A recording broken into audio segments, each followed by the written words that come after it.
Excellence, Monsieur le Ministre, merci infiniment de nous rejoindre. C'est la deuxième fois que vous êtes présent sur le Future of Work, mais je sais que vous soutenez depuis toujours ce type d'initiative. Vous êtes probablement un de ceux qui êtes le plus au four et au moulin quand il s'agit d'accompagner la transformation. Merci pour ça, parce que je pense que c'est important. Applaudissez, Monsieur le Ministre, pour tout le travail accompli, s'il vous plaît. Merci beaucoup. Merci beaucoup, Monsieur le Ministre.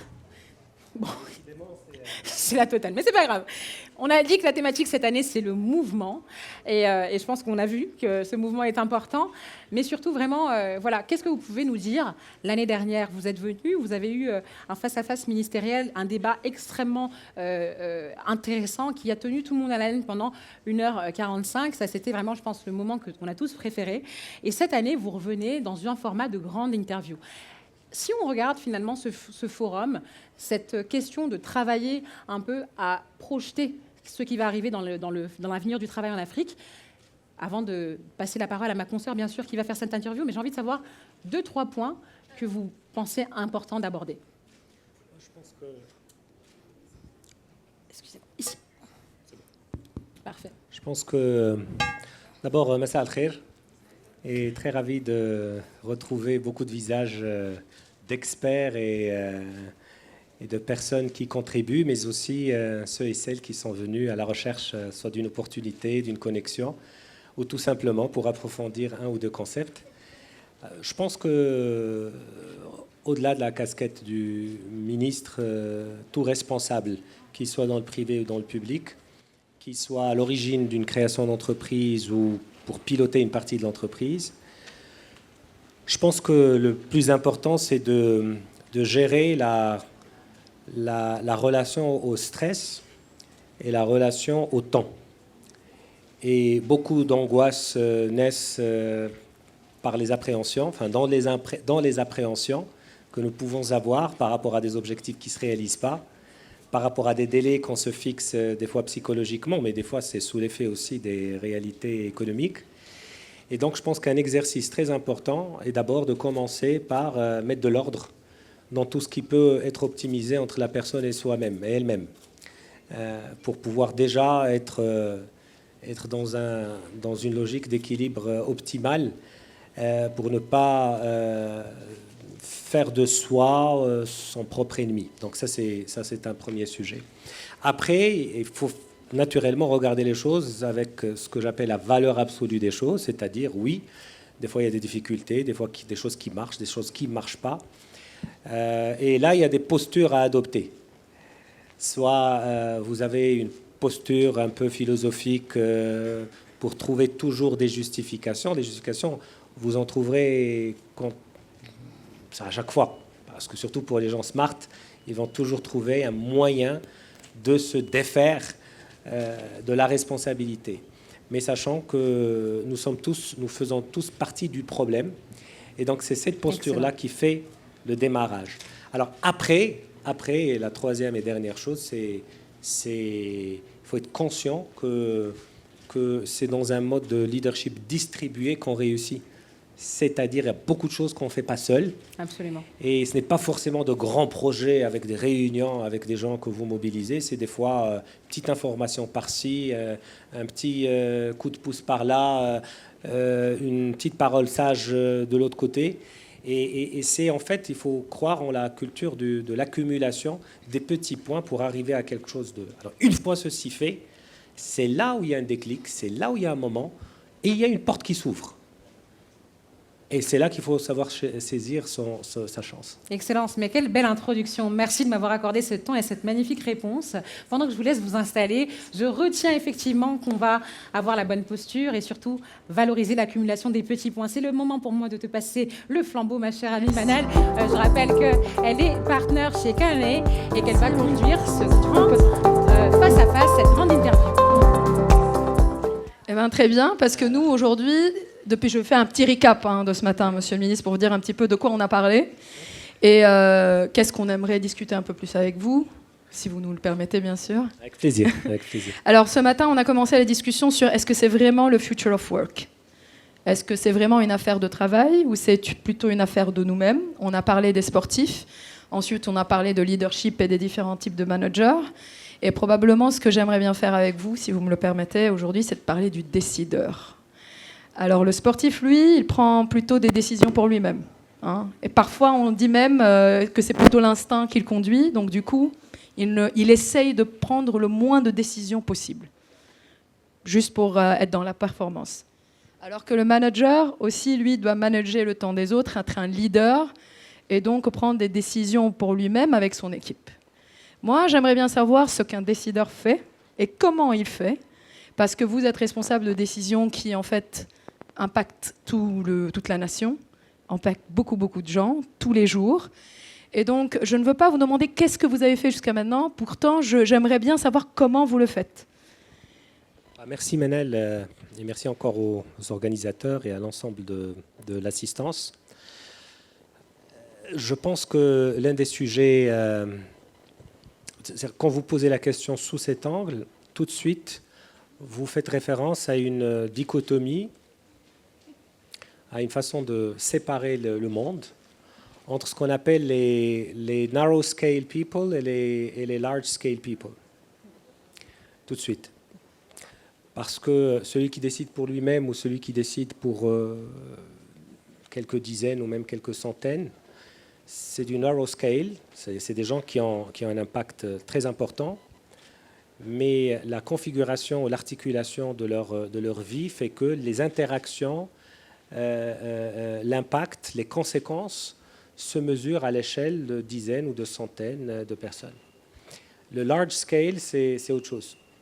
C'est quand une simple décision, une faute d'inattention, elle peut affecter des centaines de milliers, voire des millions.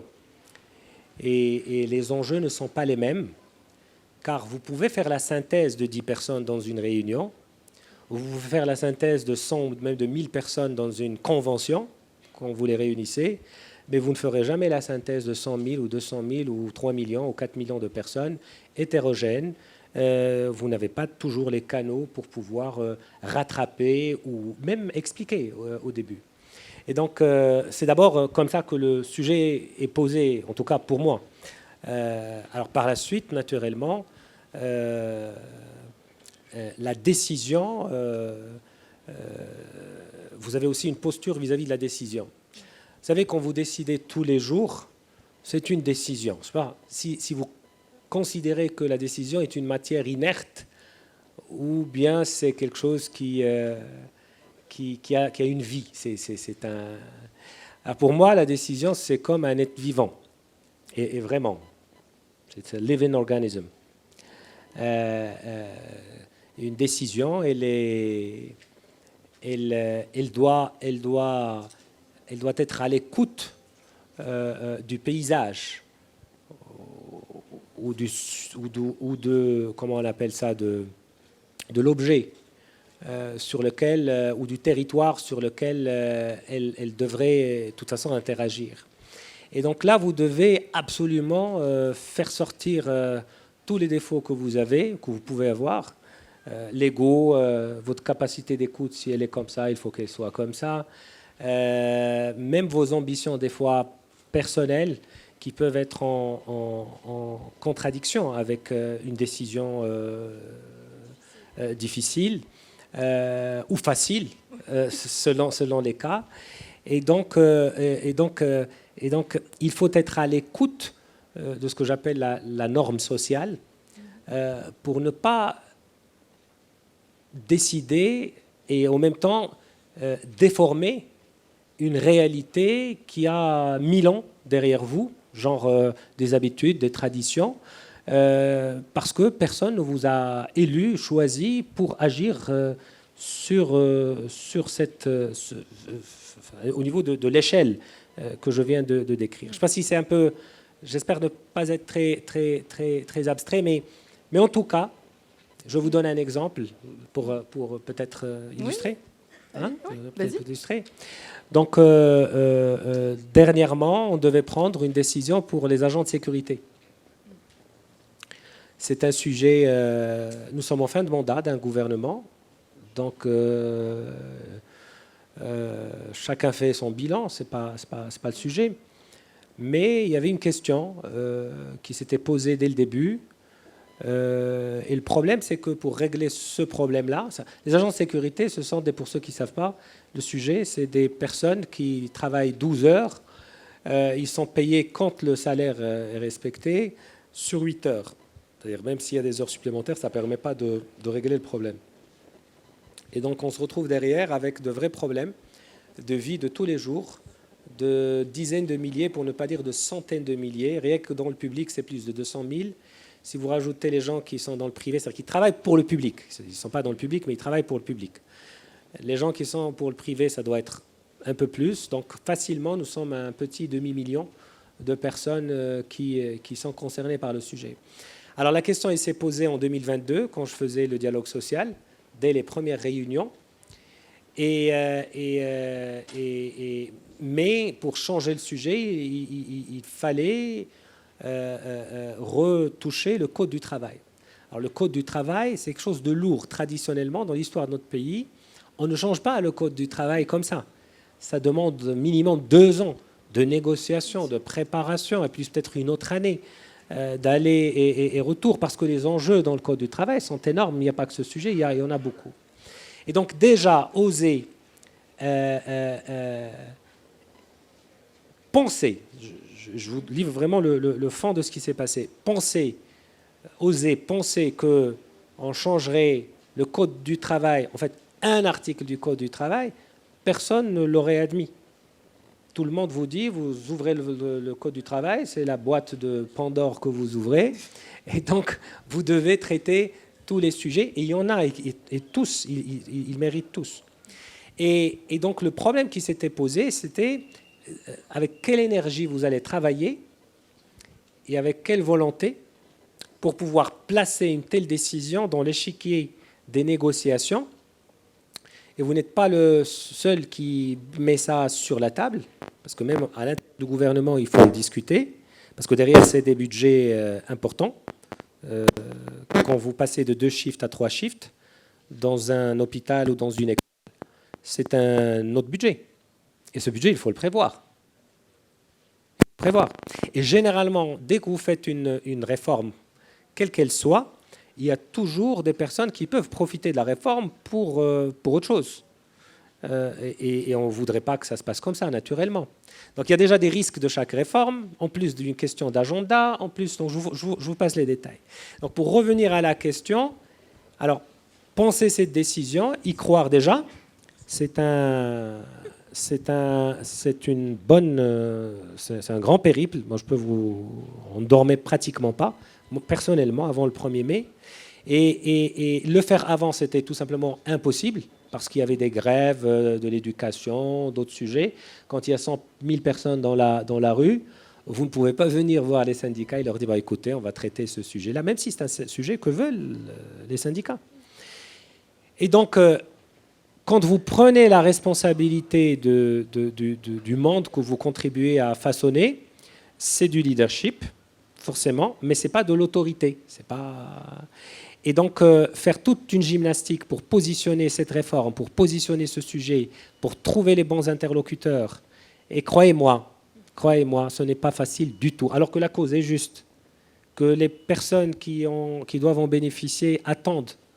Ils ont les responsables. Et donc, tout ça pour vous dire, quand vous êtes large scale,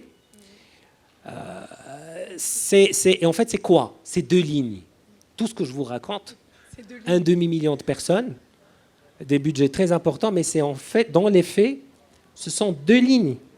C'est paragraphe, l'article 193 du Code du travail, c'est 2 paragraphes, et dans les 2 paragraphes, ce n'est même pas 2 lignes, c'est quelques mots. C'est le correcteur, vous savez, le truc qui c'est bon qu'on l'a le truc. Asmito correcteur, c'est le correcteur en fait. Il a fallu barrer, voilà. Markup, yes. Yeah. Donc il a fallu barrer un truc et changer une phrase. Et après, il faut convaincre tout le monde que c'est la bonne réponse. Bonne phrase. Voilà. Donc le large scale, c'est ça. Mais franchement, je ne vous cache pas, je ne l'ai jamais dit, Mais dès que c'est passé au conseil de gouvernement, moi, je me suis dit, je peux vraiment éteindre le téléphone pendant au moins 48 heures. Je ne l'ai pas fait, je n'avais pas le choix. C'était la veille du 1er mai. Mais quand vous le faites, vous n'êtes pas seul. Il y a le gouvernement, il y a le chef du gouvernement, il y a la majorité, il y a le ministre du budget. Parce qu'il y a beaucoup de gens qui interviennent. Il y a la CGM, il y a les syndicats. Tout ce monde-là est dans cette décision. Mais vous êtes en quelque sorte celui qui va écrire cette ligne, qui va la défendre au Parlement et qui va aller dire aux parlementaires, voilà, on vous a promis ceci, on vous le rend. Donc, large scale, c'est ça. C'est ça. Donc, mais derrière, la satisfaction n'a pas de prix, jusqu'au point où la personne peut se dire, je n'ai pas besoin d'en recevoir le credit, comme on dit, parce que franchement, c'est trop grand, c'est trop important pour placer ce genre de choses dans une trajectoire politique ou pour recevoir un crédit quelconque. Vraiment, je vous parle du fond du cœur. Franchement, à certains temps, je vais vous le dire, je m'en foutais. Que les gens disent que c'est le ministre qui l'a fait ou pas. Franchement, c'était mon dernier souci. Et peut-être, des fois, c'est pour ça que, en croyant, des fois, Dieu fait tout le reste. Donc, en fait, vous êtes aussi un grand sportif, parce que ça, c'est du sport. C'est du vrai sport. Peut-être que je vais vous demander quel est votre rituel pour être prêt pour toute cette pression et pour toute cette négociation que vous avez à faire. Alors, premier sujet. On va essayer tous les micros de la salle. Donnez-nous 2 secondes. Merci. Alors, le rituel. Alors déjà, je pense que le réveil matinal, enfin tôt, est un must-have. Parce que, c'est quoi le sujet ? Quand vous êtes dans des négociations comme celle-ci, il y en a eu beaucoup. On a fait un dialogue social, 49 milliards de dirhams, le secteur privé, le secteur public, énormément de choses compliquées, des statuts de gens qui travaillent dans l'éducation, dans la santé, dans l'enseignement supérieur, le SMIC qu'il a fallu revoir, le SMAC agricole qu'il a fallu revoir, des programmes pour l'emploi difficiles à un moment où il n'y avait pas de croissance, il n'y avait pas de création d'emplois dans les régions, un décalage entre ce que disent les gens à Rabat dans les enceintes publiques et les gens dans le terrain qui ont besoin vraiment de trucs concrets. Donc tout cela, vous le mettez dans une synthèse, donc forcément, vous ne dormez pas correctement si vous avez un minimum de scrupules. Vous voyez ce que je veux dire ? De conscience. Alors, donc d'où le réveil matinal tôt est un point de départ fondamental. Pourquoi ? Parce que si vous imaginez que vous allez inventer la solution, moi je parle de mon expérience, maintenant chacun la sienne. Si vous imaginez que vous allez inventer la solution dans des conditions relativement correctes, je pense que ce n'est généralement pas le cas. Ce qui se passe, c'est qu'il faut que vous soyez disponible pour l'environnement avec lequel vous allez négocier, parce que vous ne choisissez pas toujours le moment de la négociation. Il peut y avoir des attaques dans la presse, il peut y avoir des... C'est pas toujours simple, c'est pas toujours simple, c'est pas toujours sain non plus. Donc, mais si vous voulez vraiment atteindre un objectif noble, il va falloir que vous ayez une énergie qui vous permet d'absorber toutes les énergies négatives dans une réunion, dans un vote. Je me souviens, la loi, quand on a fait la loi qui fixe les conditions et modalités d'organisation de la grève, une loi que le Maroc a attendue pendant 62 ans, 34 ministres, 34 gouvernements, plus de ministres, et nous sommes arrivés finalement au moment où il a fallu adopter d'une façon ou d'une autre la loi. Je rentre au Parlement à 14 h, on vote la loi à 8 h du matin le lendemain. Vous ne pouvez pas aller aux toilettes. Enfin, vous pouvez. Mais si vous vous excusez, la séance est levée. Si la séance est levée, il y a peut-être des négociations qui vont démarrer tout de suite et vous allez perdre le... Alors, il faut se mettre d'accord sur le petit quart d'heure, 20 minutes à 1 h 30 du matin pour manger un sandwich. Et après, il faut suivre votre truc. C'est plus que le caissier du café qui ne veut pas qu'on lui pique le truc. Et donc, le problème, c'est avec quelle énergie vous allez arriver. Vous gérez une salle avec des dizaines de personnes très virulentes qui ont des croyances complètement ou diamétralement opposées par rapport aux vôtres, des fois. Et des fois, ils n'ont tout simplement pas lu le truc, pas encore. Donc, ils viennent avec un prisme idéologique. Nous, on est contre ce truc-là, parce que ce truc-là, il est contre les travailleurs. Après, vous devez vraiment connaître votre sujet pour leur sortir l'article 9 et leur dire, écoutez, dans l'article 9, si quelqu'un fait la grève et que l'employeur lui fasse quoi que ce soit, c'est-à-dire une mesure qui le mute ou alors il y a une amende qui est 10 fois plus importante que la plus grande amende qui existe dans n'importe quel texte marocain. Vous dites ça et les gens ne vous croient pas. Ils ne vous croient pas. Ils le lisent, ils ne vous croient pas. Mais le temps que vous passez avec les gens pour pouvoir faire des allers-retours, leur demander de lire un peu en cœur, on l'a fait. L'article 2 ou l'article 1, l'article 4 qu'on a voté à l'unanimité, c'était une première. Mais pour faire tout cela, je vous la fais courte, pour faire tout cela, il faut avoir l'énergie qui va avec. C'est plus important que tout le reste.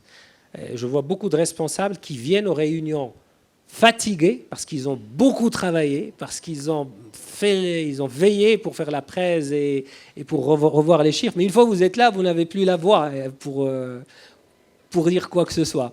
Et donc, forcément, vous faites des grimaces quand les gens vous expliquent des choses. Vous voulez abréger, vous n'avez pas le temps pour écouter tout le détail.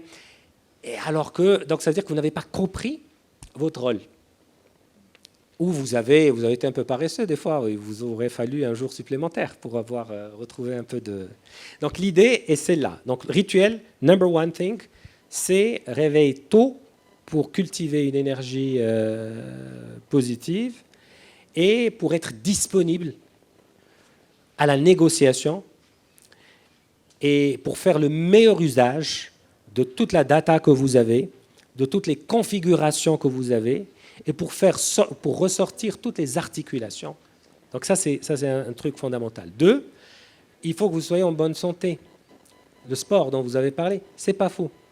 Et donc le sport, il devient un pilier, un socle. Sport, on ne vous demande pas d'être athlète, mais si au bout d'une semaine ou deux, vous n'avez pas fait suffisamment de sport, ça va se ressentir sur tout, sur vraiment tout. Troisième chose, c'est vraiment driver ce que vous faites par une matrice de risque élargie. Et ça, en fait, vous faites appel à vos ressources cognitives, à votre esprit. Au moment où vous dérisquez, je vous donne un exemple. On voulait faire ce vote sur la loi sur la grève, dans un truc historique. Les gens ne l'ont pas fait depuis 60 ans. C'est énorme. Les gens ne sont pas d'accord. D'autres sont d'accord. Il y en a qui étaient un peu d'accord, sans oser le dire. Et donc, first thing, quand vous faites une séance en commission au Parlement, normalement, la séance n'est pas retransmise. C'est-à-dire, elle est closed. Elle est fermée. Elle est fermée. C'est votre droit. Donc, si vous êtes un légaliste de premier plan, moi, je fais ma commission. La commission, elle est fermée. Point. Or, c'est exactement ce qui va alimenter toute la discussion en dehors. Le nombre d'articles qui vont sortir pendant que vous êtes en salle, qui va détruire tout ce que vous faites, que personne ne va pouvoir défendre parce que les gens qui vont écrire les articles ne seront pas en salle. Donc, on va leur transmettre des choses. Vous pouvez vous retrouver avec 30-40 articles en l'espace de quelques heures.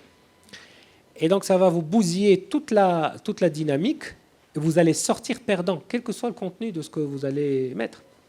Donc, si vous n'avez pas prévu à l'avance d'appeler le président du Parlement pour lui dire, c'est vous qui le demandez, normalement c'est l'opposition qui demande ces choses.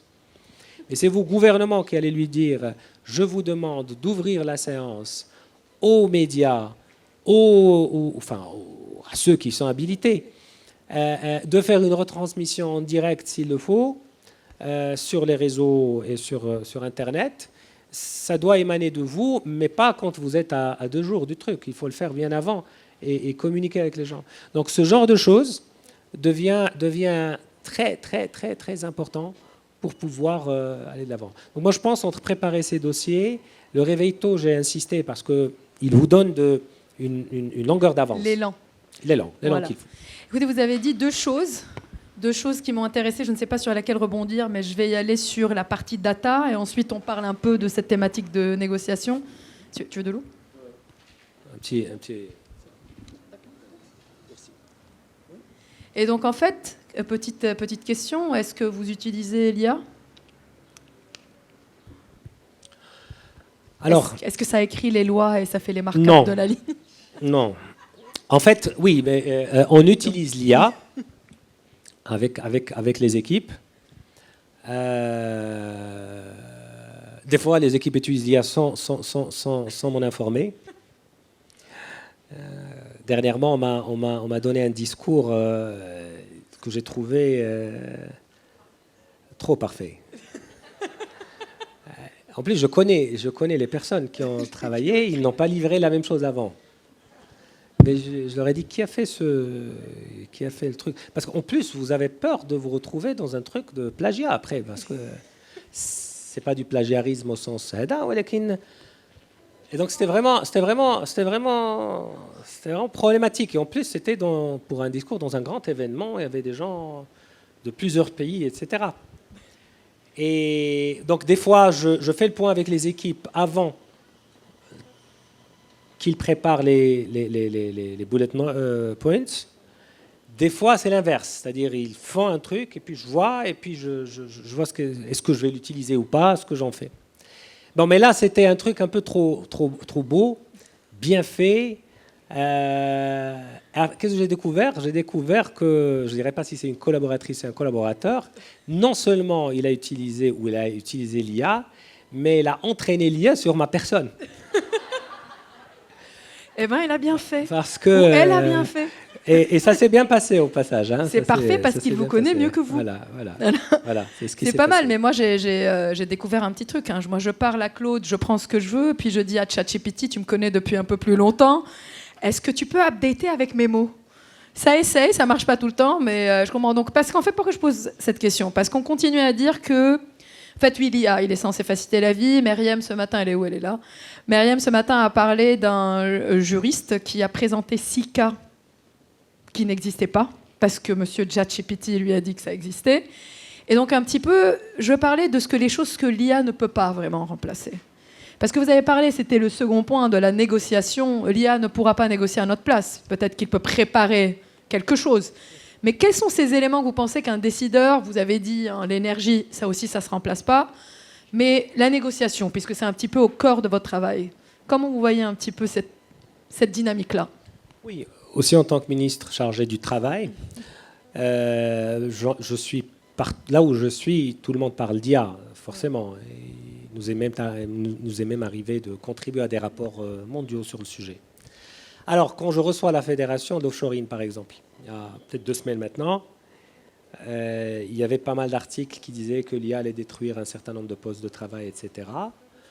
Et quand je rentre dans le détail, je trouve que ce qui dérangeait les postes de travail, ce n'était pas tellement l'IA à très court terme, c'était le changement d'une loi dans un autre pays avec lequel on travaille beaucoup, qui interdit le télémarketing sans autorisation préalable. Donc en fait, c'est ça ce qui change le sujet. Après, il a fallu rentrer dans le business model, dans les parts de marché, dans les types de marché. Et effectivement, en discutant, on a retrouvé autre chose. On a retrouvé le fait que, par exemple, les entreprises marocaines, il y a plus de 1200, c'est un chiffre d'affaires de 26 milliards, 27 milliards de dirhams, c'est 148 000 emplois. C'est une croissance, c'est du 20 000 emplois tous les 2 ans pratiquement. Mais là, on a trouvé effectivement que pour les meilleurs d'entre eux, l'utilisation de l'IA, solution marocaine au passage, enfin les fameux assistants, etc.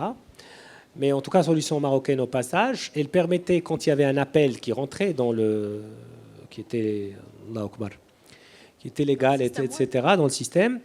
Et donc l'IA permettait aux téléconseillers augmentés de disposer d'informations très précises sur le mode de consommation de la personne qu'elle avait en face, sur les produits susceptibles d'être utilisés, et vous voyez ce que je veux dire, donc une projection raisonnable.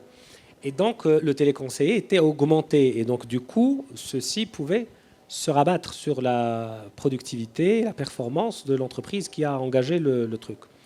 Et donc qu'est-ce que cela veut dire ? Cela veut dire que l'IA ne présente pas forcément un danger, ça dépend de l'usage qu'on en fait. Et là, je vous parle de choses très concrètes. Ce n'est pas un rapport qui va parler de 170 millions de postes créés d'ici quelques années, et puis le nombre de destructions, etc. Alors concrètement, il y a 5 familles de compétences. Il y a des compétences que l'IA ne va pas remplacer. Le critical thinking, la négociation et d'autres en font partie. Donc, être sur des cas. Maintenant, on peut être augmenté. C'est-à-dire, avant, vous alliez prendre énormément de temps pour aller à la recherche d'une information, qualifier le landscape, qualifier la situation. Ça, effectivement, si la data est bonne, l'IA peut vous faire un wrap-up rapide et même vous présenter des options, tout ce que vous voulez. Mais en définitive, surtout pour les questions complexes, la négociation ne peut pas être, en tout cas, entièrement remplacée par l'IA.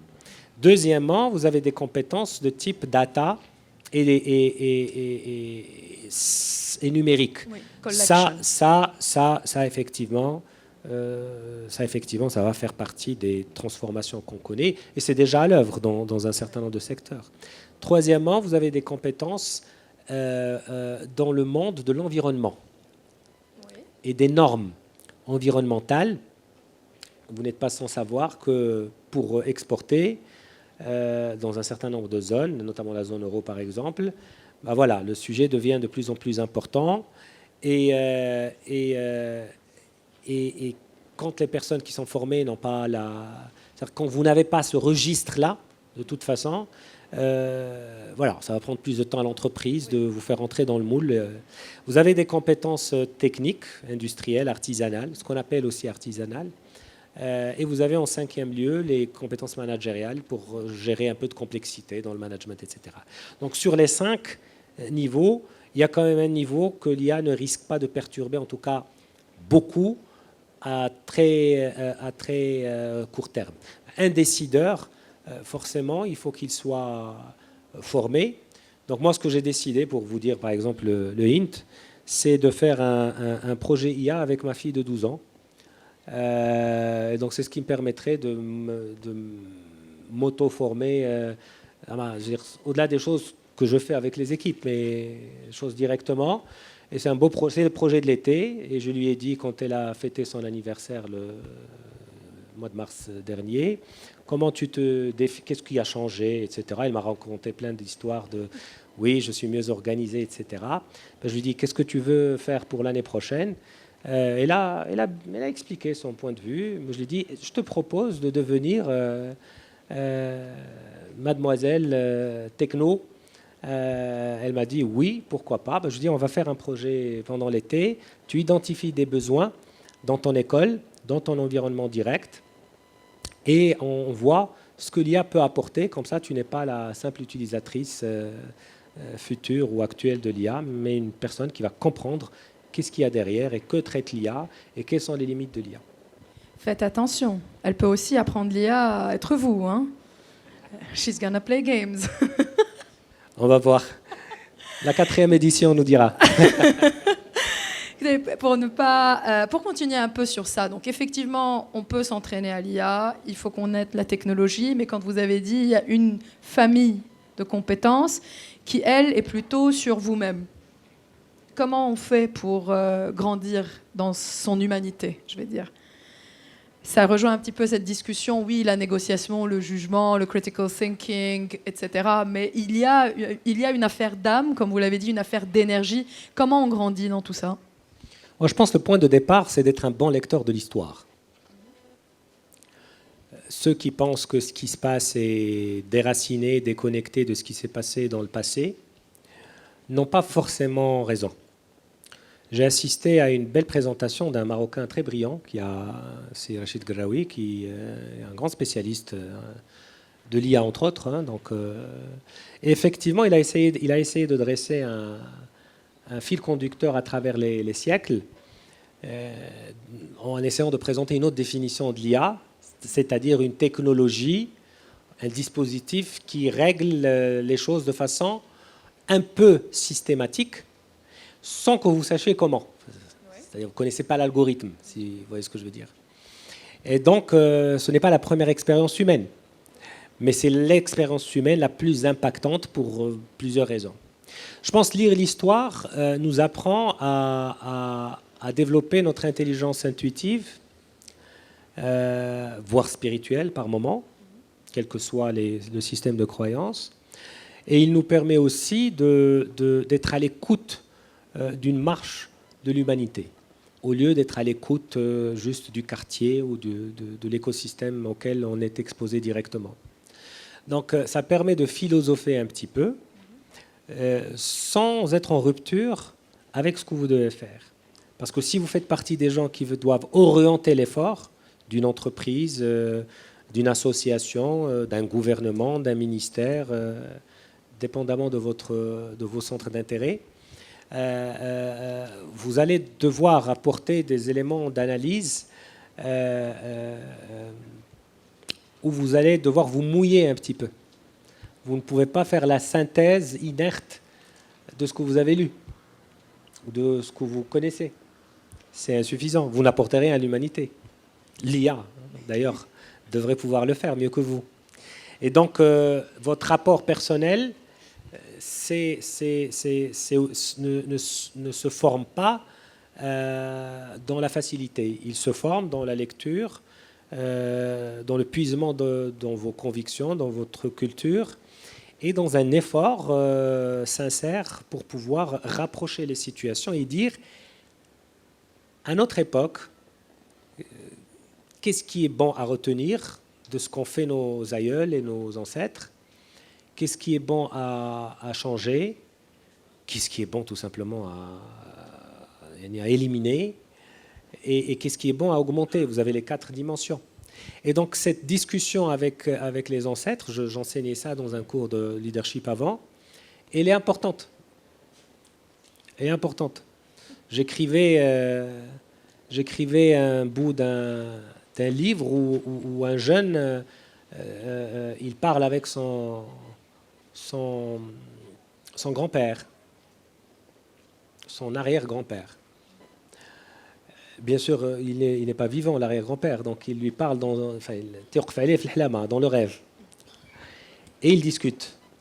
Ce que tu aurais fait si tu avais été là, parce qu'il vénérait tellement les ancêtres et les parents, qu'il avait du mal à choisir sa trajectoire. Et ce qui le freinait un petit peu, c'est ce qu'aurait fait le papa ou le grand-père ou l'arrière-grand-père. Et c'est une discussion assez drôle par moment, où le jeune, il se rend compte, après un bout, que l'arrière-grand-père a mieux vécu sa propre époque que lui-même. Et donc c'est ça la question. Des fois, on s'entoure d'un certain nombre de verrous et de freins qui font qu'on ne vit pas vraiment notre propre personnalité à l'époque dans laquelle nous vivons aujourd'hui. Et on passe à côté de notre destinée et de notre potentiel au passage. Merci beaucoup, Monsieur le Ministre. Je vais finir par une phrase que Samuel Durand, que j'ai eue ce matin, qui a dit quelque chose que Ben Jerry lui ont dit. Si on fait du bon boulot, it's because we're having fun. On s'est rencontrés la première fois il y a exactement 1 an sur ce plateau. Did you have fun in the last year? On va dire que je ne me souviens que du fun que j'avais. J'ai fini par avoir une mémoire sélective. Elle m'aide beaucoup. Merci beaucoup. Merci à tout le monde. Merci, Monsieur le Ministre.